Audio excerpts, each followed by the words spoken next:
Robert ഫ്രോസ്റ്റിന്റെ വളരെ famous ആയിട്ടുള്ള രണ്ട് പോയിംസ് ആണ് the death of the hired man, the road not taken. The death of the hired man ഇതൊരു narrative പോയമാണ് that probes into issues of loyalty, responsibility and complexities of human relations. ഇതൊരു captivating സ്റ്റോറിയും കൂടെയാണ് about compassion, family and forgiveness. Silas എന്നൊരാളുടെ last ഡേയ്സിനെ portray ചെയ്യാണ്. Silas, an old farm work, returning to New England, stirring conflict with his former employer Warren. ഇതിൻ്റെ അകത്ത് സിലാസ് പ്രൈഡിനെയും ഇൻഡിപെൻഡൻസിനെയും ആണ് symbolise ചെയ്യുന്നത്. Pride and independence alongside vulnerability in the face of mortality. Warren symbolise ചെയ്യുന്നത് ഒരു conflicting ഇമോഷൻസിനെയാണ്. He grapples with conflicting emotions torn between duty and frustration towards Silas' past actions. അപ്പോൾ സിലാസിന്റെ former employer ആണ് വാരൻ. മേരി എന്നൊരു lady അവരുടെ husband വാരനെ anticipate ചെയ്തിരിക്കുകയാണ്. Anticipating his return symbolised by lamp flames reflection. Mary വാരനോട് reveal ചെയ്യാണ് that Silas the hired hand is returning, suggesting potent conflict. അപ്പം സിലാസ് എന്തോ കാര്യത്തിന് ഹയർ ചെയ്യപ്പെട്ട ആളാണ്. അങ്ങനെ മേരിയുടെ മെറ്റേണൽ ഇൻസ്റ്റിങ്സ് അവരെ പ്രോംപ്റ്റ് ചെയ്യാണ് to prepare Warren for Silas return, emphasising their bond. അപ്പൊ അവരൊരു ഇന്നിലാണ് താമസിക്കുന്നത്, INN. അപ്പോൾ transition from inner reflection to outer action as they leave the inn, closing the door to signify privacy and intimacy.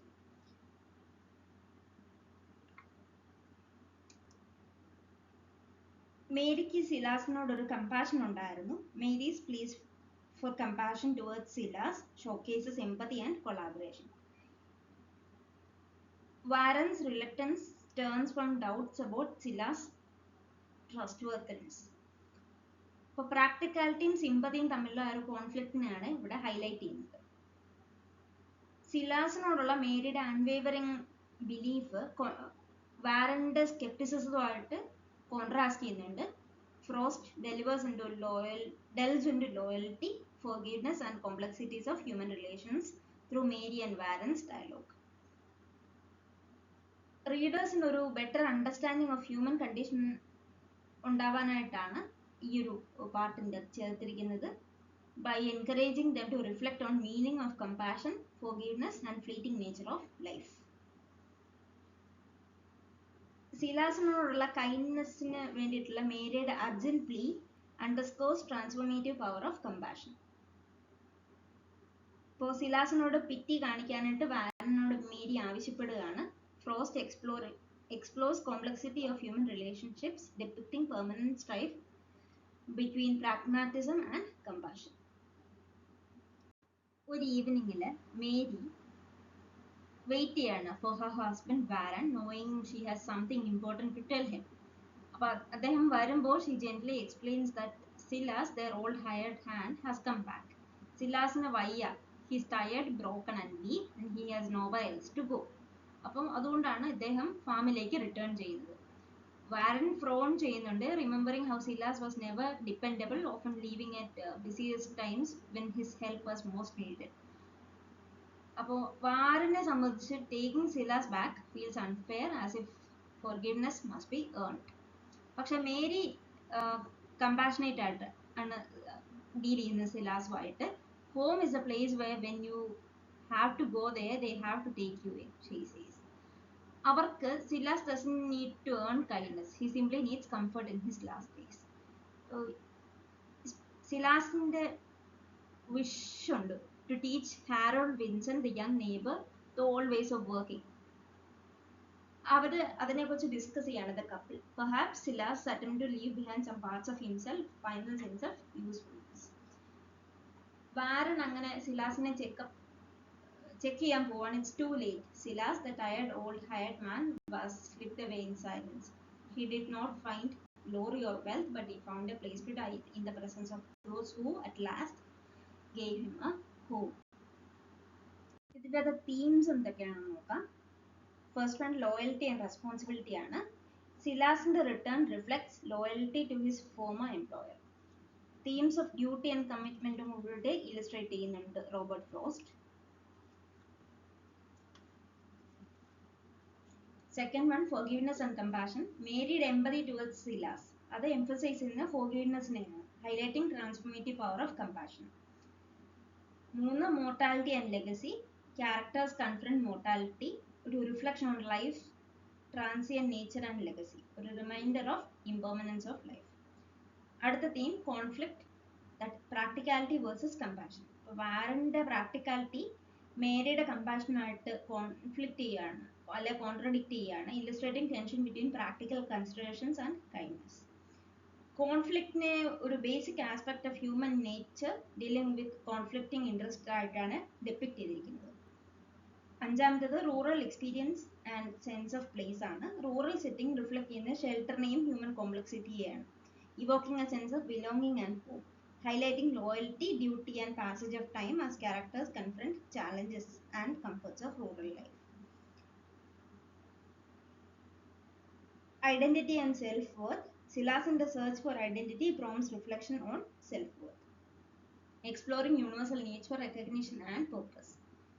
Human identity, how external superiority and internal self-reflection intertwine to form one's identity എന്നുള്ള problems ഒക്കെയാണ് deal ചെയ്യുന്നത്. Regret and missed opportunities. Silas's reflection on past choices evokes regret, urging contemplation of actions and consequences. For a timeless examination of human condition, challenging readers to face their own regrets. Human connection and companionship. Mary's and Warren's relationship highlight the human connection, demonstrating importance of empathy and friendship. For interplay between Mary and Warren showcases loyalty, forgiveness and healing effect of human interaction. Another theme, complexity of truth ആണ്. Differing perspectives reveal complexity of truth, reflecting subjective nature of perception and interpretation. ഒരു moving reminder കൂടിയാണ് of complexity of human connection, nuanced nature of truth, navigating life's challenges. The road not taken, an emblem of the journey of life. A deep treatment of human choice, individualism and unknown future. Life in the journey, significance of choices name symbolize ചെയ്യുന്ന പോയമാണ് Robert ഫ്രോസ്റ്റിന്റെ The Road Not Taken. Encourages to think about essence of choice and unforeseen nature of future. ഈ poem open ചെയ്യുന്നത് with speaker out at a crossroad in the yellow woods. Diverging paths represent broader themes of choice and risks. Choice crystallize in the metaphor of lifelong process where people must pick between many roads, each one with its own set of problems and uncertainties. അതായത് speaker ഇവിടെ കാണിച്ചിരിക്കുന്നത്, speaker ഒരു yellow വുഡ്സിനിടയ്ക്ക് നിൽക്കുകയാണ്. രണ്ട് roads ഉണ്ട്, ഏത് road choose ചെയ്യണം അല്ലെ ഏത് പാത്ത് ചൂസ് ചെയ്യണം എന്ന് സ്പീക്കറിന് അറിയത്തില്ല. നമ്മളെല്ലാവരും ഏതെങ്കിലും ഒരു സാഹചര്യത്തിൽ എൻകൗണ്ടർ ചെയ്യുന്ന ഒരു സിറ്റുവേഷൻ ആണ്. Contrast with trodden and less traveled paths, prompting contemplation on individual choices and destiny. ഇതിൻ്റെ അത് ഒരു വഴി എന്ന് പറയുന്നത് എപ്പോഴും റെഗുലർലി ആൾക്കാർ ട്രാവൽ ചെയ്യുന്ന ഒരു പാത്താണ്. മറ്റേത് ഇലയെല്ലാം വീണ് കിടക്കുന്ന ഉപയോഗിക്കപ്പെടാത്ത ഒരു റോഡാണ്. ഇതിൽ ഏത് ചൂസ് ചെയ്യണമെന്ന് നറേറ്ററിന് അറിയത്തില്ല. Acknowledges the impossibility of revisiting alternative choices, hinting at irrevocability of decisions.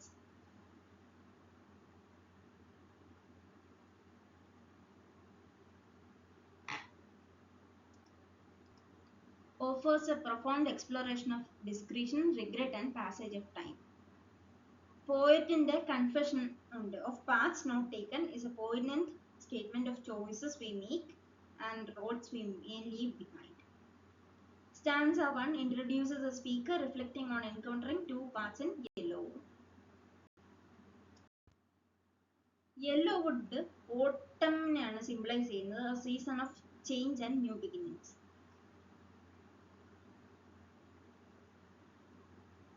ഈ ഒരു split in the road symbolises crucial life decisions and anxiety they bring. ഈ പോയം കൺവേ ചെയ്യുന്നത് internalisation and deep contemplation through imagery of setting. Stanza 2-ല് speaker observes contrasting appearance of two paths. ഒരു path ഗ്രാസിയും wanted വേറുമാണ്, മറ്റേത് well trodden ആണ്, suggesting familiarity and conventionality. First path grassy and wandered via, indicating that it is less traveled on. Second path is well trodden, suggesting familiarity and conventionality. Imagery highlighting the appeal of untamed trial and weight of decisions. Stanza 3, the speaker chooses less beaten path, symbolizing readiness for adventure. അപ്പം മറ്റാരും choose ചെയ്യാത്തൊരു പാത്താണ് ഇവിടെ narrator അല്ലെ പോയിട്ട് choose ചെയ്യുന്നത്, metaphorically representing speakers' independent spirit and willingness to take risks. Recognition of irrevocability of decisions without a if I would ever return. Quoted, decisions reflect a desire for personal growth and discovery. Stanza 4, the speaker reflects on choice with a sense of regret. A tone of reminiscence and reflection. Final line invades multiple interpretations, inviting readers to ponder their life's choices and paths taken. For ഒരു autumn morning-ൽ ഒരു traveler ഉണ്ടായിരുന്നു. He walked alone through a quiet yellow wood. The path ahead split in two roads. He stopped, uncertain which way to go. ഏത് വഴി പോകണമെന്ന് ട്രാവലിന് അറിയത്തില്ല. First road is curved smoothly into distance, worn by many footsteps. അപ്പം പലപ്പോഴും പല ആൾക്കാരും regular ആയിട്ട് നടക്കുന്ന ഒരു വഴിയാണ് അത്. The second looked less traveled. Its grass stood taller, its leaves less crushed. The traveler studied both carefully, but in truth they were almost the same. രണ്ടും ഏതാണ്ട് ഒരേപോലൊക്കെ തന്നെയാണ് ഇരിക്കുന്നത്, പക്ഷെ ഒരു വഴി ആൾക്കാർ റെഗുലർലി ഉപയോഗിക്കുന്നത് മറ്റേ വഴി അധികം ഉപയോഗിക്കാതെ കിടക്കുന്ന ഒരു വഴിയാണ്. He wished he could walk both roads, but he knew life allowed no return. ഒരു സയ്യോടുകൂടി he chooses the second road, hoping it would lead him somewhere different. He told himself he would come back one day and try the other, though deep down he knew he would never would. അപ്പോൾ second path choose ചെയ്തു. He knew he would never return. Life ഒരു അങ്ങനെ chance കൊടുക്കത്തില്ല എന്ന് he knew it. പക്ഷേ he chose the second path. Years later he would remember that moment. He would tell the story with a quiet smile, or perhaps a hint of regret that he took the road less traveled by. Less traveled by, the second road ആണ് ഉദ്ദേശിക്കുന്നത്. അതായത് അധികം ആരും choose ചെയ്യാത്തൊരു പാത്താണ് ഇത്. Roads represent ചെയ്യുന്നത് ലൈഫിലെ ചില ഡിസിഷൻസിനെയാണ്. ചില സിറ്റുവേഷൻസിൽ ഓപ്ഷൻസ് വരുമ്പോൾ ഇത് ഏത് വേണമെന്ന് നമുക്ക് ചൂസ് ചെയ്യാൻ പറ്റാതെ വരുന്ന ഒരു സാഹചര്യമാണ് ഇതിൻ്റെ അകത്ത് ഡിപ്പിക്ട് ചെയ്യുന്നത്. He would believe that choices made all the difference. Brings out Frost's idea, life is full of choices and the meaning of those choices often becomes clear only when we look back. The road not taken-ലെ themes എന്തൊക്കെയാണെന്ന് നോക്കാം. First one, choice and decision making ആണ്. ഇതാണ് central theme. Speaker reflects on choosing between two divergent paths. Reflects on complexity of decision making, uncertainty of future, consequences of choice of life. രണ്ടാമത്തേത് individualism and non-conformity ആണ്. Celebrating courage to be oneself and willingness to go against social norms, emphasizing uniqueness of each individual's journey and value of personal authenticity. Exploration and adventure evokes a sense of adventure and discovery as the speaker takes road less traveled. അധികം ആരും choose ചെയ്യാത്തൊരു path എടുത്തതിൻ്റെ ആ ഒരു അഡ്വഞ്ചറും discovery അതൊക്കെ ഒരു emotions ആണ്. Encouraging embracing the unknown and venturing not new experiences for personal growth. Regret and reflection ആണ് അടുത്ത തീം. Themes of regret and contemplation as the speaker looks back on past choices. Highlighting human tendency to reflect on the roads not taken with nostalgia and introspection. അപ്പം നേരത്തെ ചില decisions എടുത്തത് മറ്റേ വേറെ ഒരു ഓപ്ഷൻ ചൂസ് ചെയ്താൽ മതിയാവുമായിരുന്നു എന്ന് പിന്നീട് ചിന്തിക്കുന്ന ആ ഒരു situation with nostalgia and introspection. അടുത്ത theme complexity of faith and free വില്ലാണ്. Raising questions about balance between personal agency and external factors shaping destiny. Contemplating interplay between conscious choice and unpredictability of life choices. ലൈഫിൻ്റെ choices എപ്പോഴും unpredictable ആണ്. Self-discovery and identity, symbolizing journey of self-discovery and assertion of personal identity, suggesting that forging one's own path leads to greater self-awareness and authenticity. Paradox of choice ആണ് അടുത്ത theme, exploring psychological burden of choice and ambiguity of decision making, reflecting on tension between having options and anxiety of making the right choice. ചില സാഹചര്യങ്ങളിൽ നമ്മുടെ മുമ്പിൽ പല options വരുമ്പോഴും ഇത് ഏത് ഓപ്ഷൻ ചൂസ് ചെയ്യണം എന്നുള്ള ഒരു ആൻസൈറ്റി ഉണ്ടാവും. അത് റൈറ്റ് ആയിട്ടുള്ള ചോയ്സ് ആണോ അതോ മറ്റേതാണോ റൈറ്റ് ആയിട്ടുള്ള ചോയ്സ് എന്നുള്ള ആ ഒരു കോംപ്ലക്സിറ്റി അല്ലെങ്കിൽ ഒരു ടെൻഷൻ ഉണ്ടാവും. അതാണ് മെൻഷൻ ചെയ്യുന്നത്. ഇല്യൂഷൻ ഓഫ് കൺട്രോൾ ആണ് അടുത്ത theme. Examines illusion of control in face of life's uncertainties and external influence. Raises awareness of limits of human autonomy and need to accept unpredictable nature of existence. അടുത്ത theme passage of time ആണ്. Acknowledging ephemeral nature of time and inevitability of change, prompting reflection on how past choices shape one's journey and contributes to person's development. Pursuit of meaning and last theme, highlighting human quest for significance and fulfillment of life's choices, suggesting that pursuit of meaning often involves embracing uncertainty and seeking out unique experiences. ഇനി road not ടേക്കിൻ്റെ ഒരു ചെറിയ critical analysis നോക്കാം. Readers debate whether the speaker's choice truly made a significant difference or if it merely reflects life's unpredictability. Questions the current understanding of decision-making process, encouraging a contemplation of the ways we choose to live. The speaker and the persona blends nostalgia and reflection, prompting readers to consider whether it represents Frost himself or a fictional character. Paradox of choosing less traveled path while acknowledging its equal weight challenges conventional wisdom about decision-making. ഇതിനകത്ത് symbolism നോക്കാം. Yellow wood representing transition and change, enriching poem's thematic depth. Vivid imagery ഉണ്ട്, like diverging roads creates a visual landscape that enhances the reader's understanding of speaker's decision.